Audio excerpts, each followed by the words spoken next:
Well, hello, welcome back to Adrian's Digital Basement 2 Super Mini Mail Call. I have a bunch of packages here. They sort of built up. Stick this on the ground here. Let's get to opening these. Now, there's a whole bunch of Amazon packages, which means I don't exactly know who these came from because I think a lot of these were drop shipped. So hopefully there's a little note on the inside, which tells me who it came from, that is. Alrighty, first package is an Anchor something or other. And there's a little gift note here. Not sure what Android cords you use to charge, but here's some high wattage ones for quick charging Android phones from Harishmardeep. All right, well, thank you, Harishmardeep. I hope I'm saying your name right. Probably am not. Let's see what this is. High wattage Android charging cords. Excellent. USB-C to USB-C, I am sure. And these seem pretty nice quality. Very nice. I like them because it's flexible and also seem like they're relatively sturdy. I'm not one to actually damage my charging cords. I see people with charging cords that are like pulling out of the connectors. When I unplug my phone or unplug a USB jack, I grab the connector itself. I don't grab it from the cord. And because of that, I have cords I've had for years and years and years, and they absolutely still work perfectly. So awesome. I really appreciate it. And high wattage, good quality ones, always a win. To be honest, if I ever get a USB-C cord or any USB cord that has inadequate charging capabilities or say is missing the data pins so it only can charge, I actually cut those and throw them away because I cannot put up with having such cords around the basement because you never know, I'll go to grab it to use it and then I won't have a successful data connection and get frustrated and think something's broken or whatever like that. So yeah, I cut those and throw them in the trash. So it's really nice to have cords like this that are good quality. I like Anchor brand as well. Alrighty, we have another Amazon package here. There's several of them here. And of course, in typical Amazon fashion, well, they're all packaged in this non-recyclable bubble wrap stuff. I really wish they used their paper stuff. And this came with a gift note as well. More recording space for your videos. Enjoy from Harishmardeep as well. Sweet, thank you very much. Always very useful to have SD cards, not to mention if I'm setting up something like I don't know, a retro arcade machine or a Raspberry Pi with emulators on it or whatever. Of course, you got to have good SD cards, and I don't like to use cheap ones. But yeah, this is a nice one, so it'll work well in my cameras. Thank you very much. Next up, we have another Amazon package. At least this one came in the recyclable packaging that I actually much prefer that they use. And this one has a gift note. It says, love your channel. You plug these into a power strip and individually control power to each device from Richard Black.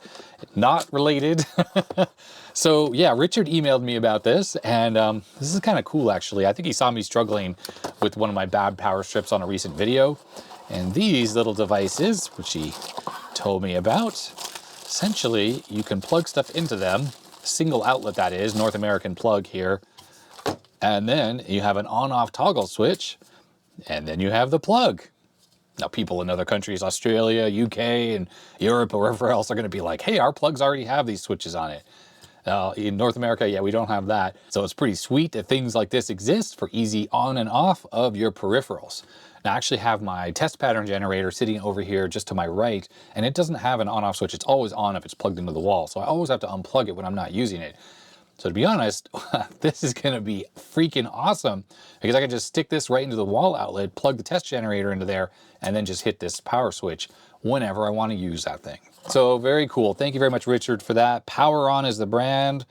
And it says Elenco wall tap adapter with power switch 4-pack. And there is the SKU if anyone wants to order some of these for themselves. Let's keep the Amazon train going here.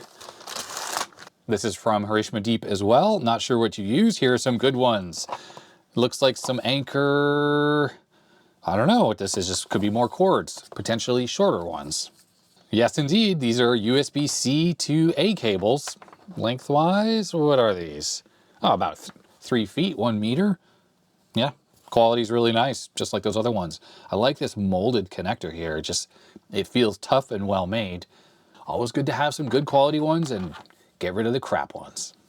Thanks very much, Harishmardeep, and thinking about me down in the basement here with all my cameras and USB cables and stuff like that. Looks like we have another one, and feels like it's another cable right here as well. Let's take a look. And indeed it says, hi Adrian, don't know what kind of phone you use, but here's some good cables. So Hirschman as well. I bet you these are for iPhone. So yeah, speaking of phones, I do have several different phones that I use. And you may notice in videos that I have different phones. Let's see, yeah, these are lightning cables. Oh, USB-C to lightning cables, that's cool. Because I think if you have the appropriate iPhone or iPad, you can charge faster than the normal 5-volt, 2-amp charging I think you get with the stock USB-A to lightning connector. So the phone I'm using lately is this, which is a Pixel 6.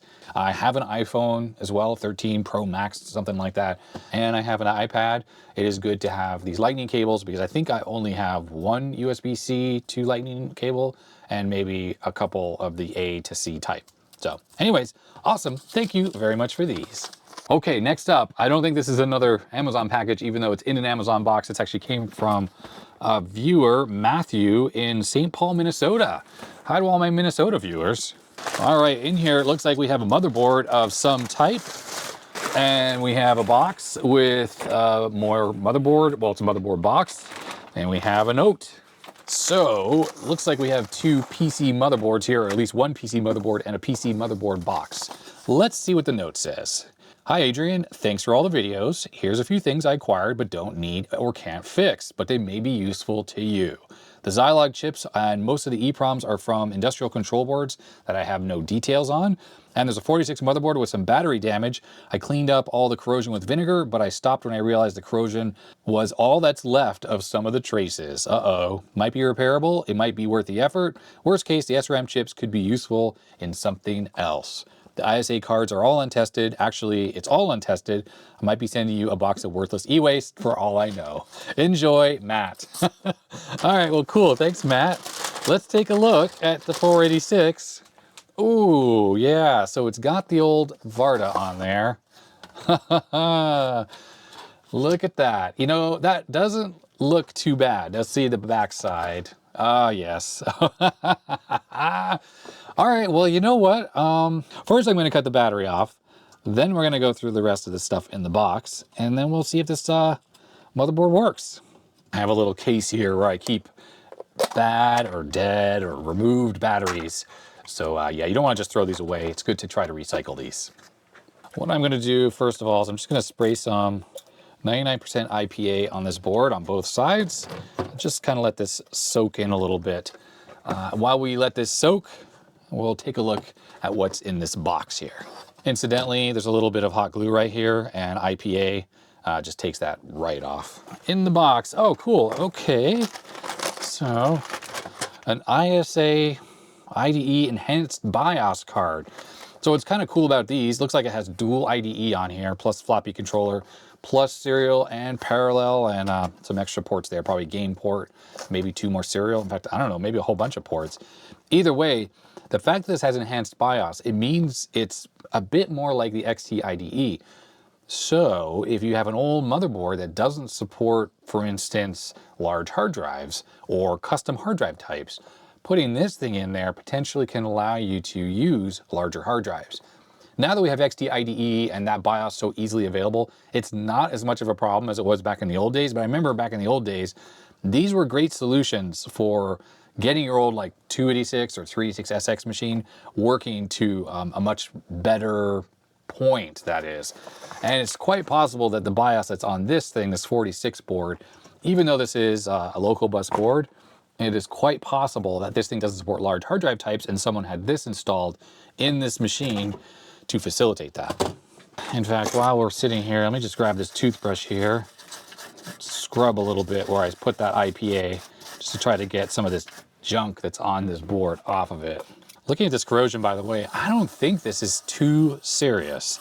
It's possible that this thing is going to be fixable. I mean, these traces they're in bad shape, but they're very obvious and clear. So maybe, well, it depends on what's on the inside layers, but with a few wire bodges, it might be possible to recreate these traces and make this thing work again. Back to what's in this box here, we have a Crystal Audio sound card made by Genius. Remember these guys? They made mice back in the day. I remember Genius mice. And I could not tell you that they ever made sound cards. And look at this little thing here. Isn't that hilarious? This little tiny extra 16-bit thing that is not full size. I am just, that's really hilarious.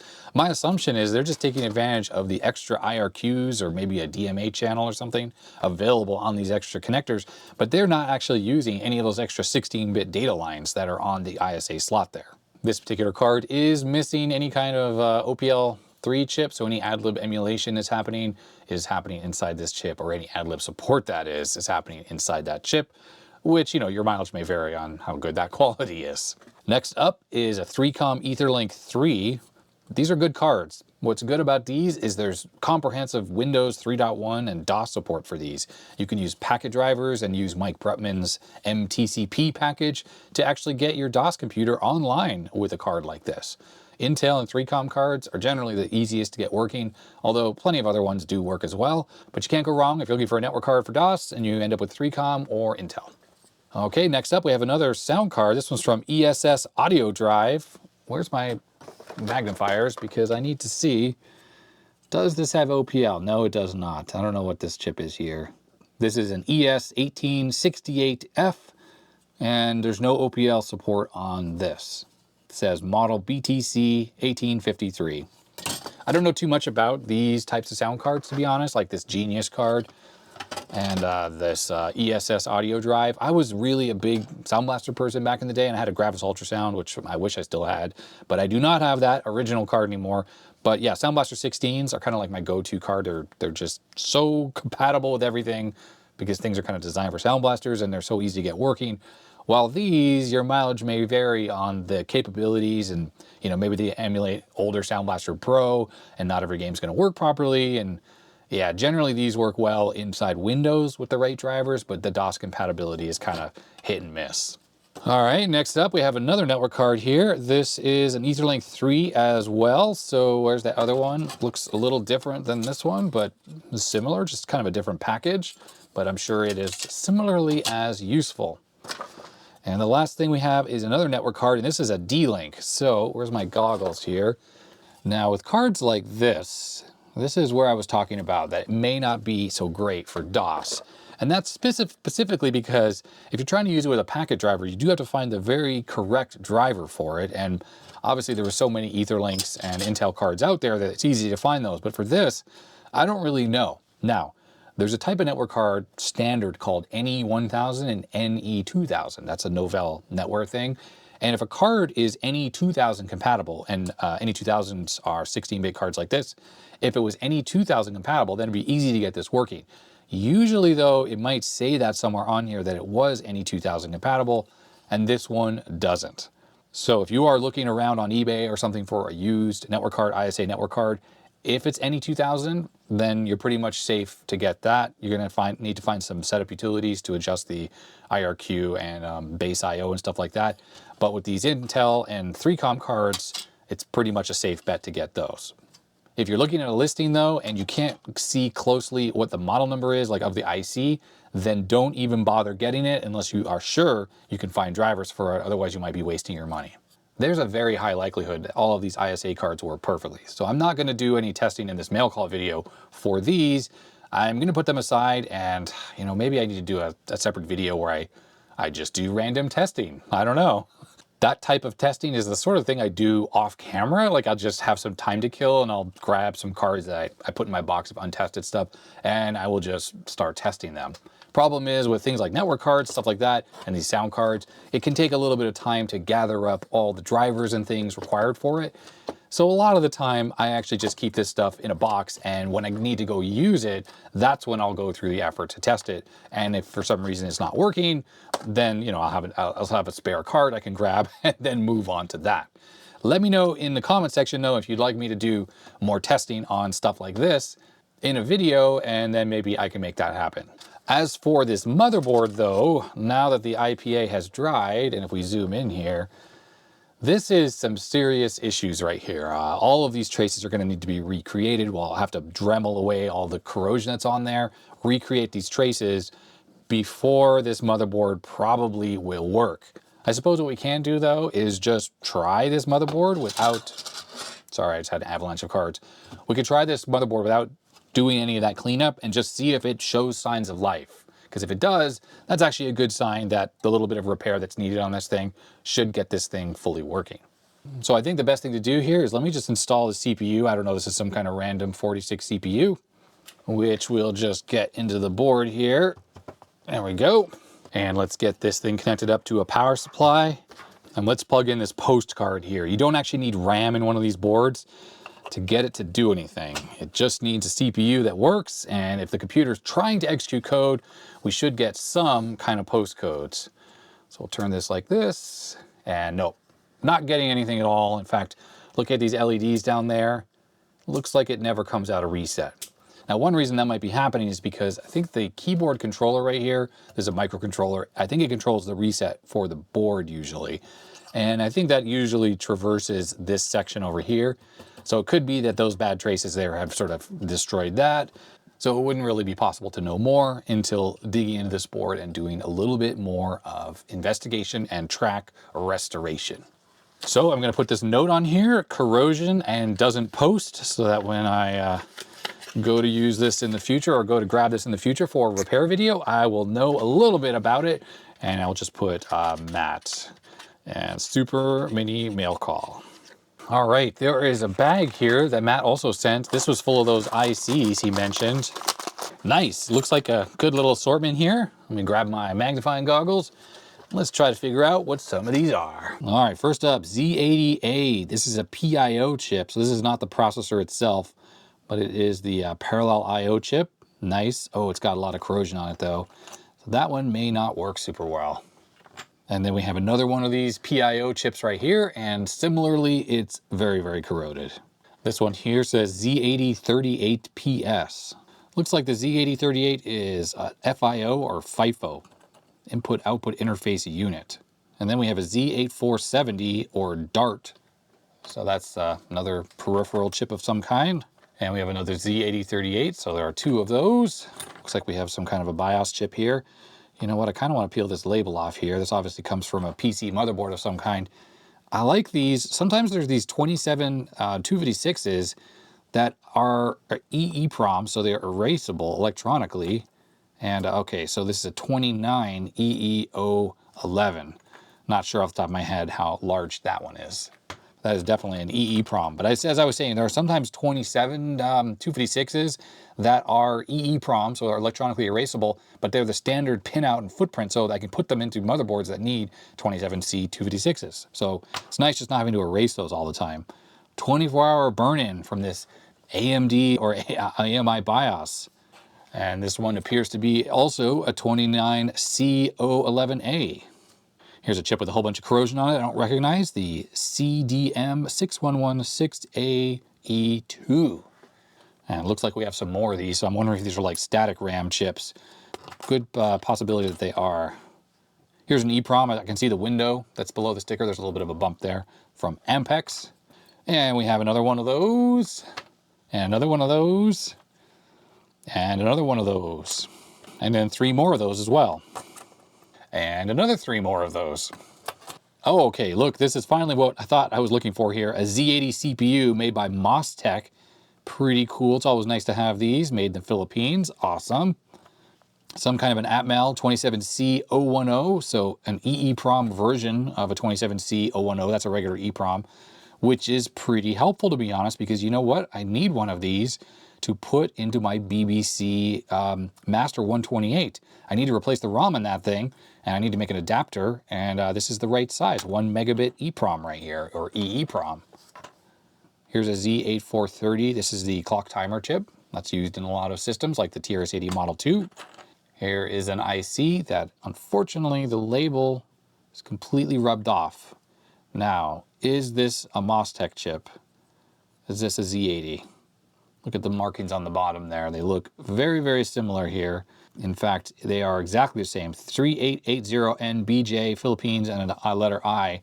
So I'm wondering if that is just a Z80 as well. In case it is, I will just write Z80 with a question mark. Here's another Z80 DART chip. Two of those. And then we have four more of these RCA chips, which I think might be SRAMs, but do not know for sure. Lots of corrosion on them though, so whatever these were in had a battery explosion, it looks like. We have 4 more Z80 clock timer chips, 2 more Award BIOS chips, and then we have these 4 2003 chips. I don't remember off the top of my head what those are. And actually this little jumper block, which is really cool. Too bad it's got corrosion on it. Maybe I can clean that up. These aren't super common anymore. At least I don't know about these. They're used on things like disk drives and things as jumper blocks, like the equivalent of a dip switch block. And you cut through the link to, you know, open that up. So yeah, for like drive select and stuff like that on disk drives, typically uses those. So that was everything that Matt sent in. Thank you very much, Matt, for all these chips. I'll have to put this into my untested bag. I sort of keep a big box full of untested chips. And one day when I have more time on my hands, I need to start going through this stuff, sorting it out, and then maybe doing some rudimentary testing on things, especially stuff like the Z80 CPUs that I might need. If I'm working on a project and I have a bad CPU, I can just go grab it out of there with a check mark already tested. Let me know, everyone, if you want to see a future video where I try to repair this 46 motherboard, try to do the trace repair, and yeah, if people ask for it, then I'll make such a video. All right, the next package here comes from Jesse in British Columbia, Canada. Hi to all my Canadian viewers or viewers from British Columbia, just up the coast from me here in Oregon. Same weather system, Pacific Northwest, all that stuff, Cascadia, as we call it here. All right, inside we got, looks like maybe a t-shirt or something, because I feel softness. T-shirts indeed. There's also some ICs here, and we have a letter. All right, the letter from Jesse reads, "Hope you're well. I've really enjoyed the content over the past year. I also hope that there's more Mac Classic Mac content in the pipe. Like the Green Apple mix and match mutants, like that seem to drive some folks nuts, but they're my absolute favorite." So what Jesse's talking about there is the Mac Classic that I have, which is actually the one I just keep off to the side here for anytime I need to plug a Mac in. And it's got a green CRT in it that came from an old Apple IIc monitor that a different viewer donated, where the monitor unfortunately had been dropped, so the case was cracked and then the electronics were all corroded. The CRT was in good shape, and it is in that Macintosh though. So if I remember, I'll put a link in the description to that video if you haven't seen it, but I swapped that CRT around.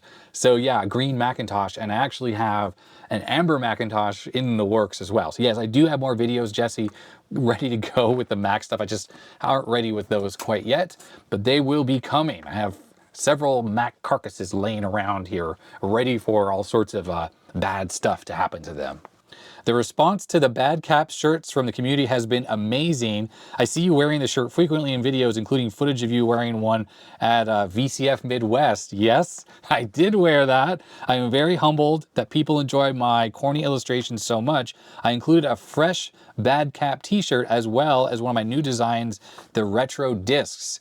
So yes, people ask me about that shirt that you made all the time, Jesse, and I never remember where to link to for people to get that shirt made. I don't know if you can type in like Bad Caps and t-shirt in Google, and that will actually return a place to buy the shirt, but I'll definitely link to your URL here so that people can buy the shirt.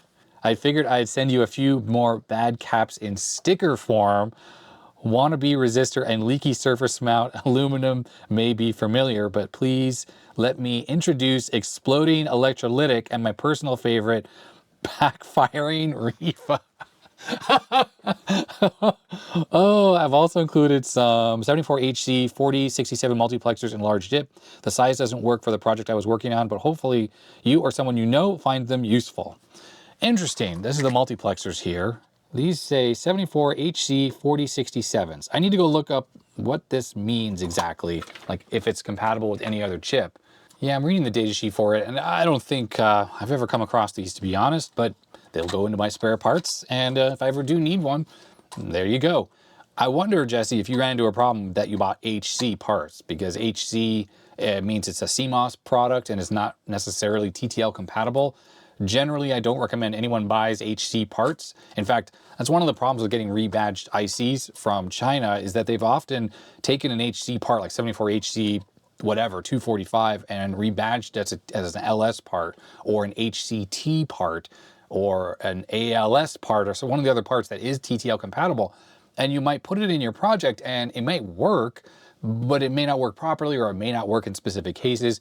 So I just recommend, if you're working with old vintage stuff like I do all the time, that is TTL based, to just avoid anything HC. Don't even bother with it and just stick with LS or one of the other ones that works. If you do a little Googling to look up what all those codes are, 74, you know, what the letters are there, there'll be some explanations you can find out, and I'll kind of give you some tips and tricks on what all those letters mean. But yeah, HC is CMOS only and generally not recommended. Incidentally, here is Jesse's website, geekman.ca, and I have a feeling that that's probably exactly where you can find the t-shirts. But we'll, like I said, I'll link to that in the description if I remember.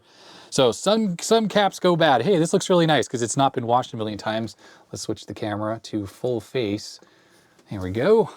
So yes, I think you probably see me wearing these shirts. I absolutely love this shirt.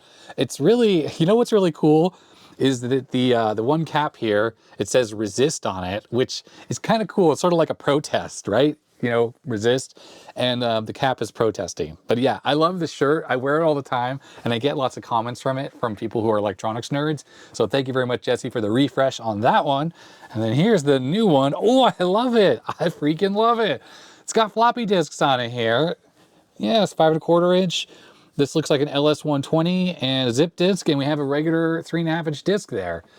That is rad. Super cool. All right, and let's see, we got some stickers here, so we'll switch back to the other camera view here. Let's cut this open where I don't damage it or cut into the stickers themselves.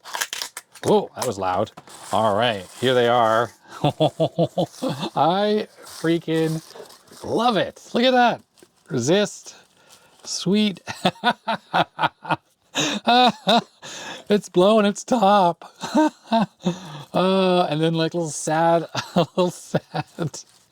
surface mount caps. Oh boy. Oh, the refus. The freaking refus. These are great. Really creative, Jesse. Really awesome. Like I said, everyone, if you want to get some of these stickers or you want to get the t-shirts, I'll put a link in the description below so you can get your own. Thank you very much, Jesse, for sending this stuff in. All right, the next package here comes from, let's see here, International Allan in the UK. So how do all my UK viewers? Well, I hope everyone has been enjoying my BBC Master video series.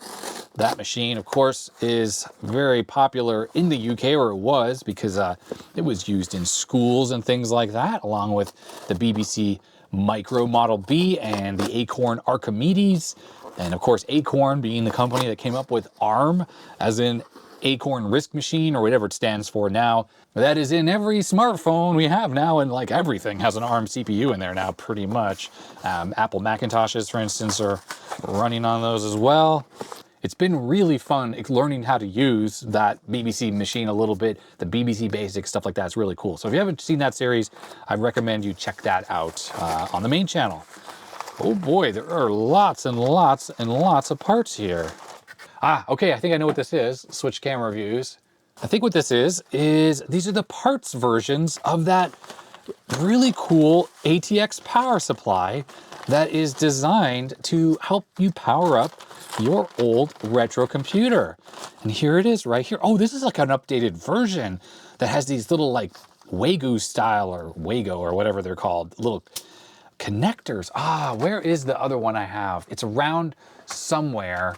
I was using it recently. So, okay, yeah, I'm not talking straight here. Okay, so you plug in your ATX power supply here. You plug in your Pico ATX power supply. And then what this thing does is it's got little fuses here, and then it breaks out all the various leads so you can plug them into your retro computer. This also includes a fan header, which I think has RGB, or maybe this one doesn't, but some of the other ones do. Is there a letter in here? Because there's a lot of stuff here. Look at all this stuff. This is super cool. Thanks for choosing the PicoRC. For instructions, please visit PicoRC.com. I'm wondering if this was stuff that Allan sent in before. Okay, this has obviously got to be, this has got to be for the BBC Micro or the BBC Master as well, because this looks like they're about the same size as what's on the back of that machine. Oh, it's not for the BBC Master. Look at this. This is so freaking cool. Apple II, 2 Plus, 2E, Pico PSU adapter, instructions at PicoRC. This goes on the back of your Apple II, and you plug in a DC 12-volt barrel connector, like just a regular wall wart into there.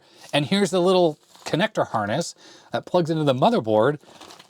This is super, super cool. And then what this has on here is a little 5-volt or minus 5-volt regulator, because most of those Pico ATX power supplies you can get that would plug into here provide the minus 12 volts, but the Apple also needs minus 5 volts. So this would be like a 7905 voltage regulator here that do the negative 5 volts, and that is sent over this connector to the motherboard. This is so freaking cool. And then we have a couple actual inline fuses there to protect your computer, basically, because those Pico power supplies can send out like 200 watts, way more than the Apple II motherboard would ever need. So those fuses are set appropriately. This is just so awesome. I'm really impressed. There's a couple extra fuses, and we have a couple standoffs there. So the normal power supply on the Apple II is held in by 4 screws, and it looks like you put these standoffs in, and this thing is held in place by these 2 holes right here. And then you would just plug your little power supply into there, and you never need to worry about your Apple II power supply having a problem again. Now, I am a big fan of the Apple II power supplies. I find them very easy to work on. I'm trying to think if I have any power supplies for the Apple II that don't work, and I have a lot of Apple IIs, and the only thing they ever need is the refas taken out and changed on them. I think I might have like 1 or 2 that don't work, but they're very simple power supplies and they're pretty easy to repair. But I get it that a lot of people don't feel like opening up, switching power supplies, the high voltages that are in there and stuff like that. So this is a freaking awesome, super awesome solution. I'm really, really impressed by this. That is cool. And I see here, there's a whole bunch of stuff. Here's Apple II. So this is it in kit form. This is amazing. This is so freaking cool. So we have Apple II, we had an assembled one, and then the kit form. And this right here is for the Osborne, which is great because those power supplies are kind of unreliable as well. So once again, it's a Pico ATX power supply kit for the Osborne. We have a Mac SE one as well. So imagine replacing the entire power supply in your Mac SE with just a little Pico ATX thing, and that's it. And yes, I think that's literally all you need. I think a normal 12-volt, like 4-amp power supply would probably be enough to power up the entire SE, including the monitor. Although I'd have to check out the instructions here. So again, it's on PicoRC as well to know if that actually ran the monitor. I think it should though, because the monitor circuit, I think, just runs off 12 volts as well. And then this one here is the same thing, but for the Apple II GS, which is interesting that it's something that's different. The reason why I say that is because I was under the impression that the 2GS power supply was the same power supply as what is on the Apple II. Aren't they interchangeable? Maybe they're not. Either way, there's a kit there for that. Oh, we have a letter right here. And what's this thing here? This one is for the Mac Plus. This is so freaking awesome. And this here, I might have opened this up and emptied out some of the contents, or you know what, no, I think that was for this. And then we have all these little stickers here, which I got with the last one I got. These, I think, allow you to just clip onto the wires. If you're using something like this and you have bare wires that are going into whatever computer you're using. So this is like the universal type adapter. So if your machine is plus 5 volts, plus 12 volts, minus 5 volts, and minus 12 volts, then again, Pico ATX power supply, and then it breaks out all of those here. And then you can use these stickers here just to identify the wires as you're running them to the motherboard connector or whatever, so you don't make a mistake. With this one, of course, you're going to need to have some type of a power on switch. So I think that's why this bag here includes this momentary switch. Oh no, it's a toggle switch here that probably turns the ATX power supply back on and off. And let's check out the letter here. Let's check out the letter. Hi Adrian, here are a few model-specific Pico ATX or Pico PSU power adapters I've made, including the Apple II, 2GS, SE, Mac Plus, and the Osborne one. Installation is non-destructive, should be much more reliable and efficient, and you can attach a PC fan for more cooling. Also included is a new version of the ATX 4VC. That's the last one that Allan sent in, that I have to say, you know why I don't have it around on the bench? Because it was sitting here for the longest time. I think it's upstairs because I have a Sun IPC. It's a Sun computer that someone sent in for mail call, and the power supply had completely self-destructed in that thing. So much corrosion from the caps that a bunch of the components are like just falling off. So I actually took that out. I took the PCB out of that, and I put Allan's ATX4VC inside the metal box and wired that up to the connector. And I actually powered up that Sun computer. It does work with the ATX adapter in there, because that Sun, again, it just uses, I think, like plus 5 minus 5 and plus 12 minus 12 volts, so, you know, just like everything else. So it's such a cool thing. Now, the one that Allan made, this ATX4VC, I'm pretty sure was more specifically tailored to the BVC Micro and the BVC Master, because those power supplies, I suppose, if they break and you don't want to fix those yourself, that's an easy way to get those machines running. It had some really neat features like RGB fan controller and some other neat stuff on there. But just as a simple device like, where is it, this one here, except it had screw terminals, was very useful for that Sun computer. And to be honest, this version might be even a little bit better because I don't need the RGB fan controller and stuff like that, which I don't think this has, because I don't see anything that looks like it can control the fan, although there's all these extra headers here, which I'm assuming are for like fans and stuff like that, but I don't think there's any kind of smarts on here. So I highly recommend, if you have old computers and you have power supplies that aren't working and you don't feel confident enough trying to get those working or repairing them, then go check out Allan's site here, PicoRC.com. And this one here, which was, what was it? ATX4VC.com. I'll put links in the description for both of these.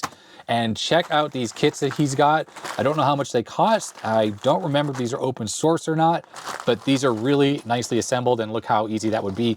And you can go to Amazon and pick up a Pico ATX. They're like 20 bucks or whatever they are. Lots and lots of those around.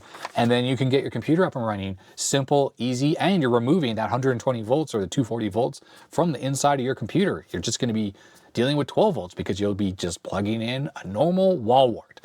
Very cool. Allan, thank you very much for sending these in.